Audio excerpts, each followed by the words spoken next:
As we move about in our daily lives, our physical experiences are typically predictable. We can assume that when we grab a cup of coffee and lift it off the counter, the force of our grip can do this job without us having to think too much about it.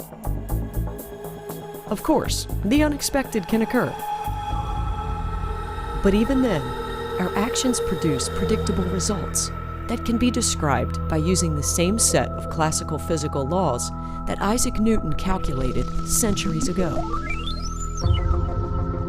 Newtonian physics is the body of physical law that emerged in the 1600s when Isaac Newton quantified what it means to describe the reality that we have access to.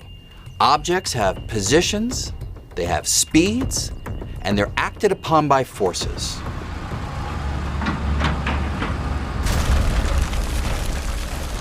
So in a construction site, when you see a construction ball swinging and smashing into things, Newtonian mechanics is the underlying mathematics that would allow us to calculate the trajectory of that ball, the impact that ball has when it smashes into the side of a building. So Newtonian physics is very much still with us. Sometimes people think about new ideas in science obliterating the past, making it obsolete, irrelevant. That's not the case. Even though we have refined Newton's ideas in the domain of quantum physics or in the domains of relativity too, in everyday situations that we human beings typically encounter, like a construction site or anything else you see when you walk around in everyday life, Newtonian physics is a spectacularly good approximation to describing what's actually going on. If you take any macroscopic situation, construction site, whatever, and we're able to shrink it down smaller and smaller and smaller until it became on a size on par with atoms, 10 to the minus 10 meters or so, then at those tiny scales, everything, every process is going to amplify and reveal the quantum nature of the universe. So for instance, you could have a wrecking ball heading toward a wall that it's trying to smash through. And in the quantum version of that, the wrecking ball could actually pass right through that wall without smashing it at all. It could tunnel right through it. Quantum tunneling. And it could quantum tunnel back. Something that would be utterly absurd in any ordinary situation. But in the microscopic domain, these kind of weird things would be part and parcel of what happened all the time. What's happening at that subatomic level, where atoms are only 10 to the minus 10 meters or so? The level of quantum mechanics. Quantum mechanics is the body of physical law developed in the early part of the 20th century by a single generation of physicists in order to have an accurate description of how particles behave in the microscopic realm. If you thought an atom looked like this, you would be wrong. Electrons don't orbit the nucleus like planets zipping around the sun. You would have thought, if you were a physicist at the time and didn't know about quantum mechanics, that electrons should behave like little baseballs, right? They're just little particles. We have the laws that govern the big versions, and those laws should be the same laws that govern the small ones. The data showed that that was not true. The data showed that if you use Newton's ideas in the realm of particles, you'll get wrong predictions. If we were to apply Newton's laws to the atomic world, the electrons would collide into the nucleus and self-destruct every fraction of a second. Instead, electrons behave more like vibrations, each with its own frequency. Now the laws of quantum physics come into the story because you've got electrons that are in quantum clouds surrounding the nucleus of the atoms that are making up that particular object. And to understand those structures and those properties, you need new equations that Isaac Newton didn't know about. In 1894, physicist Max Planck was hired by the German Bureau of Standards to help design a better light bulb. Planck investigated the qualities of heat, energy, and light in a series of experiments. As a light bulb filament heats, its color changes from red to yellow to white. But why doesn't the light get bluer at the higher end of the spectrum when more energy is applied? Planck made a groundbreaking assumption that energy is not delivered in a continuous wave, but in packets, or quanta. And these quanta are uniquely and mathematically proportional to a given frequency. This means that certain frequencies only hold certain amounts of energy. The new understanding of packets, based on Planck's observation, described a new physics. Planck received a Nobel Prize, and quantum mechanics was born. In 1905, a young patent clerk named Albert Einstein published 4 papers that upended the field of physics. Einstein may be best known for his theory of relativity, but it was his paper on the quantum mechanics behind the photoelectric effect that eventually earned him his Nobel Prize. The photoelectric effect happens when light is shown on a metal surface, and electrons are given enough energy to escape.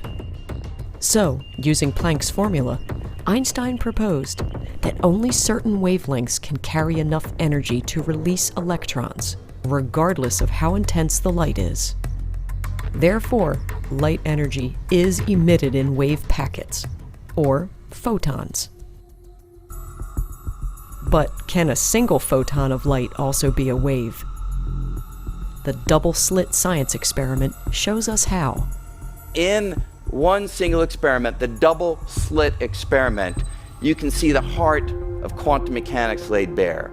And the experiment begins like this.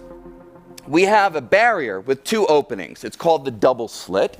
And we begin by firing large objects, pellets or BBs, at this barrier. And as you would expect, those BBs that go through the right slit will land in a band on the right aligned with it. Those BBs that go through the left opening land in a band aligned with it on the left. Now we're going to make one adjustment to this experiment.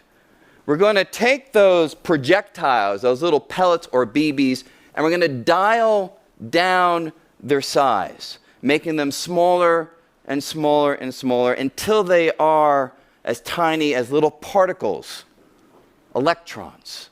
And we're going to do exactly the same experiment. Now you would think that if we fire these little electrons, more or less we should get the same result.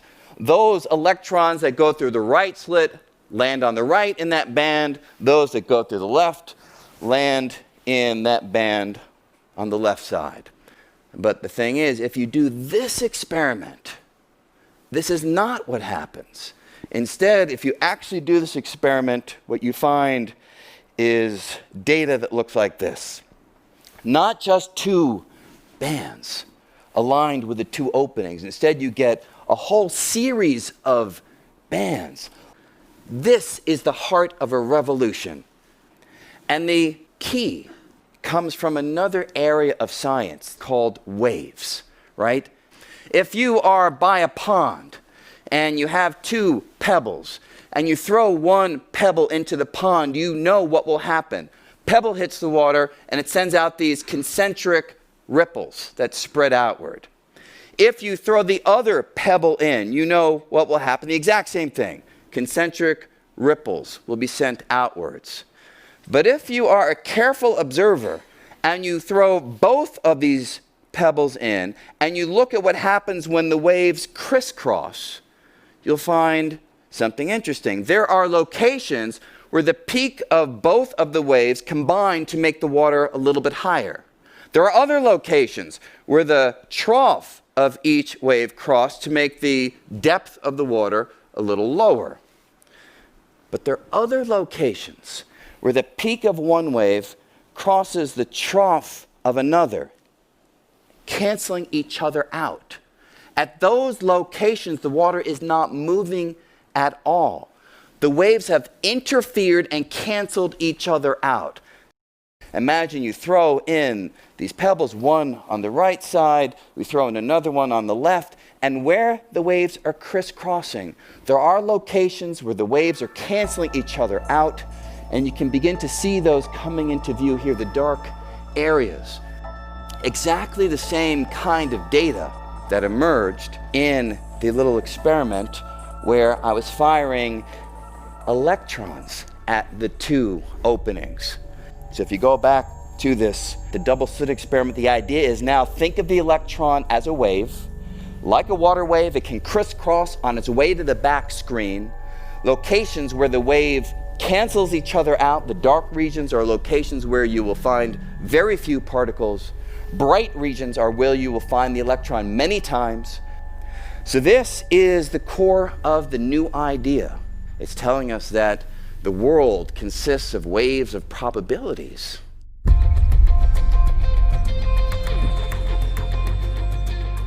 You know, if scientists hadn't developed quantum theory, you could still imagine that very creative, smart, industrious engineers and thinkers of all sorts would still have learned how to manipulate the world on microscopic scales. They might not understand really the fundamental underpinnings, but through spectacularly inventive trial and error, you can envision that they would have developed much of the technology that we enjoy in everyday life.